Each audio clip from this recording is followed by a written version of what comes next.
ইয়া আইয়ুহাল্লাযীনা আমানু ইয়া আইয়ুহাল্লাযীনা আমানু কুতিবা আলাইকুমুস সিয়ামু কামা কুতিবা আলাল্লাযীনা মিন ক্বাবলিকুম। আয়াতের বর্ণনায় বোঝা যায় আমাদের পূর্বের মানুষেরও রোজা ছিল। এটা নতুন বিধান না, এটা পুরান বিধান। কিন্তু রোজা কইরা তারা ওই পুরস্কার পায় নাই। আমাদের আল্লাহ যেটা রোজার মাধ্যমে দিবে, আল্লাহ কয় তাদেরও দিছি রোজা, কিন্তু তো করে দিলাম, তো করে রোজার পুরস্কারটা আলাদা করে দিলাম। লাআল্লাকুম তাত্তাকুন, 30টা রোজা রাখবি, 1 মাস রোজা হবে তোদের জন্য 30টা ক্যাপসুলের মতন। একদিক দিয়া 30 রোজা কমপ্লিট করবি। লাআল্লা ফি কালামিল্লাহি লিত্তারাজ্জুহি ওয়াল ইয়াকিন, একদিকে তোর রোজা শেষ হবে, আর একদিকে ওলির দপ্তরে তোর নাম চলে যাবে। কিন্তু নবী বলে একটা শর্ত আছে, মান সামা ঈমানান ওয়া ইহতিসাবান, রোজাটা হইতে হবে ঈমানের রোজা, রোজাটা হইতে হবে হিসাব নিকাশের রোজা। যাতা করা যাবে না, যাতা বলা যাবে না, এরকম রোজা। রোজাকে ভাঙ্গা ছিঁড়ে ফেলা যাবে না, ভেঙ্গে ফেলা যাবে না, রোজাকে নষ্ট করা যাবে না নিজের পাপাচার দিয়া। যদি এমন রোজা কেউ 1 মাস রাখে তো তার জন্য রোজার মাস যথেষ্ট।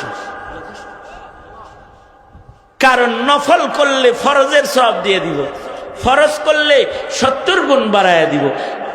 1 লাইলাতুল কদর ইবাদত করলে 80 বছরের চাইতেও অধিক কাল ইবাদত করার সব 1 রাত্রের বিনিময়ে আমল নামায় উঠায় দিব। আল্লাহু আকবার কাবীরা। আপনারা বলবেন কি কি করণ লাগবো রোজার মাসে? আমাদের কিছু করণ লাগবো না, গুনাহ করেন না। কয় রাকাত নামাজ পড়ন লাগবো? বেশি নামাজও পড়তে হইব না, শুধু তারাবিটা পড়েন, এশার নামাজ পড়েন, আরামে ঘুম যায়েন, ফজরের নামাজ জামাতের সাথে সেহরি খায়া পড়া আরাম করেন, পাপাচারে যায়েন না। রমাদান আসছে আমাদের আল্লাহওয়ালা বানাইতে। কি বানাইতে? জোরে বলেন। আল্লাহওয়ালা হয়ে গেলে আর কিছুই তার লাগে না। गर नहीं दौलत तू सदमा कुछ नहीं, दिल गनी रखते हैं शिकवा कुछ नहीं। सीमो ज़र क्या चीज़ है, सीमो ज़र क्या चीज़ है, दिल की गिना के सामने बोरिया पर बैठ कर भी सरवरी मिल जाएगी, बुरिया पर बैठ कर भी सरवरी मिल जाएगी। আল্লাহর জান্নাত দখল করার জন্য প্রাসাদে বসবাস লাগে না, আল্লাহকে পাওয়ার জন্য কোটি কোটি টাকা লাগে না, আল্লাহকে পাইতে অনেক ডিগ্রি লাগে না, আল্লাহকে পাইতে সুন্দর চেহারা লাগে না, আল্লাহরে পাইতে লাগে সুন্দর একটা দিল। गर नहीं दौलत तू सदमा कुछ नहीं, दिल गनी रखते हैं शिकवा कुछ नहीं। सीमो ज़र क्या चीज़ है, दिल की गिना के सामने बुरिया पर बैठ कर भी सरवरी मिल जाएगी।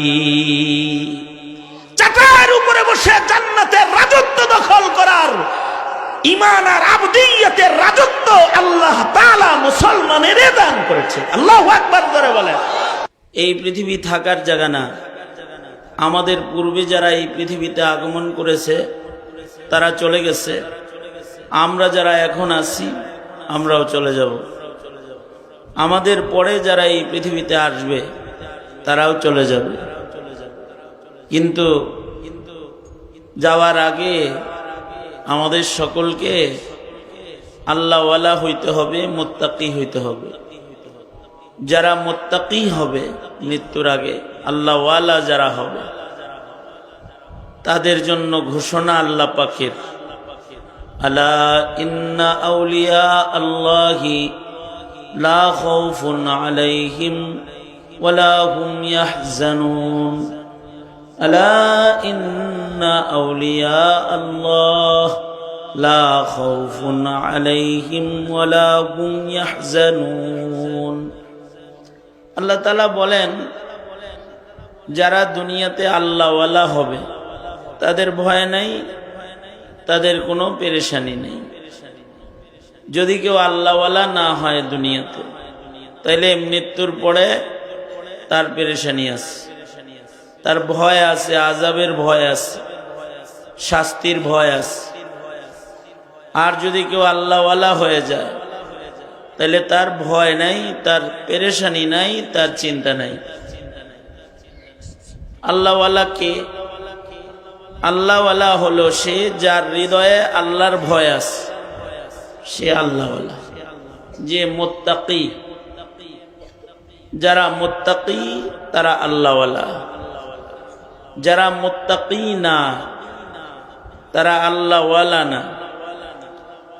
ইমানদার হওয়া সহজ, কালেমা পড়লে ইমানদার হয়ে যায় বিশ্বাসের সাথে, কিন্তু আল্লাহওয়ালা হইতে মুত্তাকি হইতে হয়। আল্লাহওয়ালা হইতে হাফেজ হওয়া জরুরি না, আল্লাহওয়ালা হইতে আলেম হওয়া জরুরি না, আল্লাহওয়ালা হইতে এমএ পাস করা জরুরি না। আল্লাহওয়ালা হইতে ওয়াকানু ইয়াত্তাকুন, ঈমানের পাশাপাশি তাকওয়া থাকতে হবে। যাদের হৃদয়ে তাকওয়া থাকবে তারা আল্লাহওয়ালা।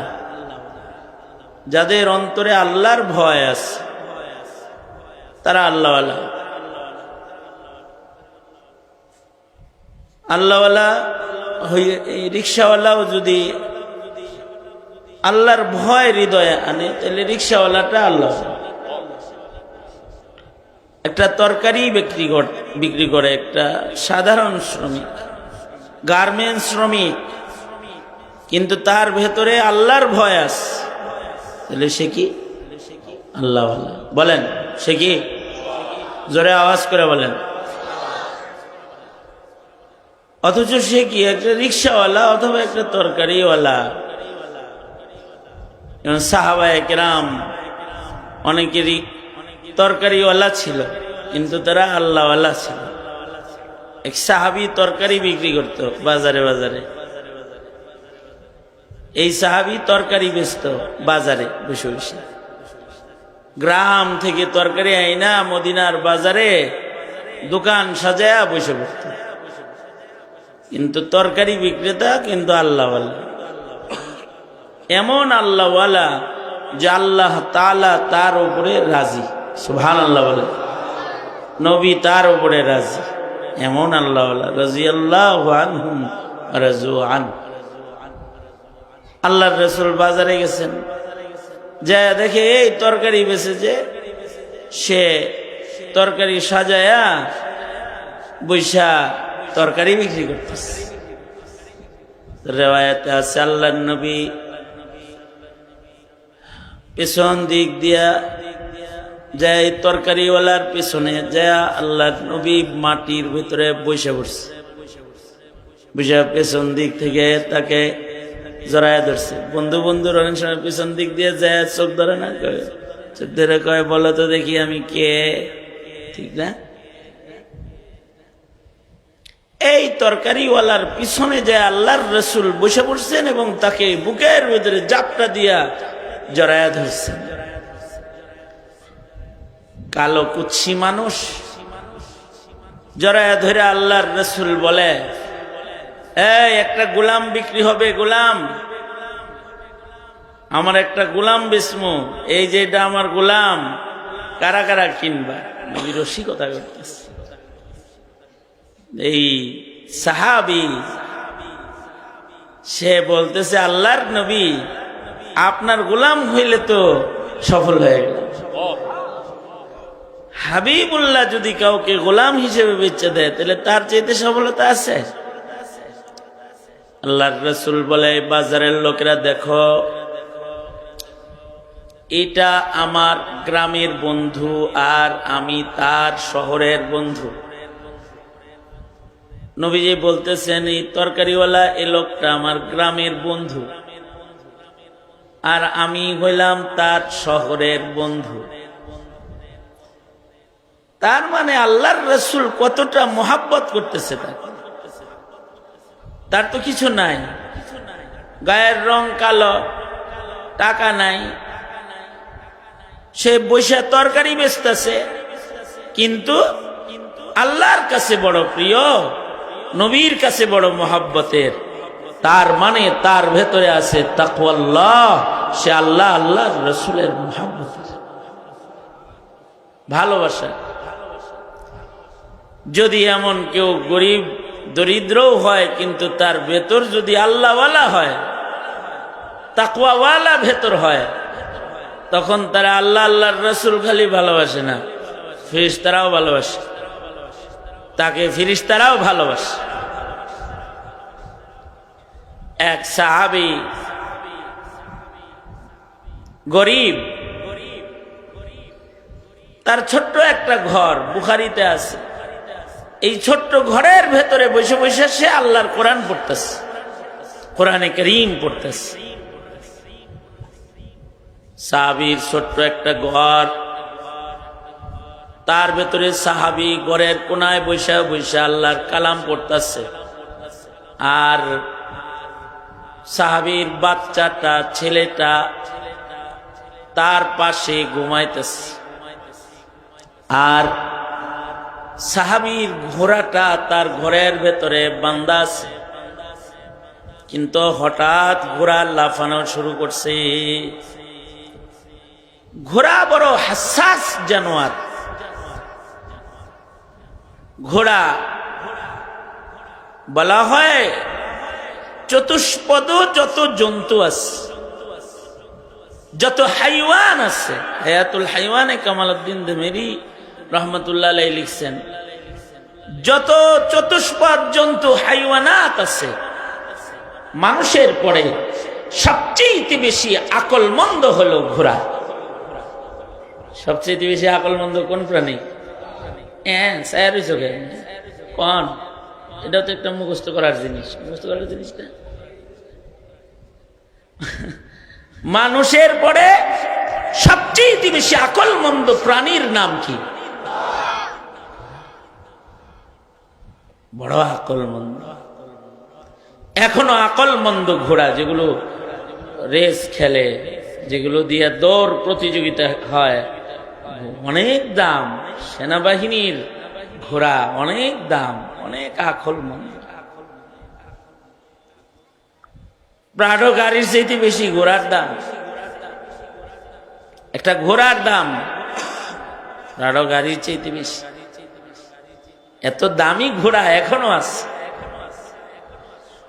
ওই যুগে মানুষের গাড়ি ছিল ঘোড়া, তখন তার চার চাক্কা ছিল না, চার পাওয়া ছিল, এটাই গাড়ি। যার একটা ঘোড়া আছে তার একটা গাড়ি আছে। বড় হাসাস জানোয়ার, বড় সতর্ক, সতর্ক, খুব সতর্ক ঘোড়া। তার মনে ঘুমায় ছিল,